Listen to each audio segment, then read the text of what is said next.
السلام علیکم ورحمۃ اللہ وبرکاتہ۔ میں آج آپ سے اللہ تعالیٰ کے مبارک ناموں کے بارے میں ساروں کے بارے میں ڈسکس کروں گی، لیکن ہم آہستہ آہستہ کریں گے، ایک ایک دو دو کر کے۔ صحیح ہے۔ اللہ تعالیٰ کے نام، پہلا نام جو ہے یا اللہ، اے معبود جس کے معنی ہے۔ جو شخص بلا ناگہ یا اللہ یا ہوا 1000 مرتبہ پڑھے گا وہ یاد الہی کی طرف مائل ہو جائے گا اور دل سے شکوک و شبہات دور ہو جائیں گے۔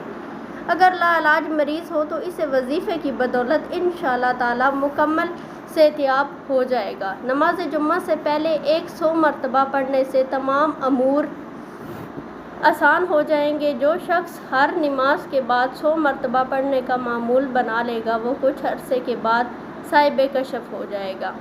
اس لیے اللہ تعالیٰ کے جو نام ہیں یا اللہ یا ہوا، یہ پڑھنے سے انسان کے تمام بیماریاں، تکلیفیں، پریشانیاں دور ہو جائیں گی، اور اسی طرح اس کا دل جو ہے وہ یاد الہی کی طرف مائل ہو جائے گا۔ اس لیے انسان کو یہ پڑھنا چاہیے، اور اس کی فضیلت یہی ہے کہ انسان اپنے جو ہے وہ علاج کے لیے پڑھ سکتا ہے۔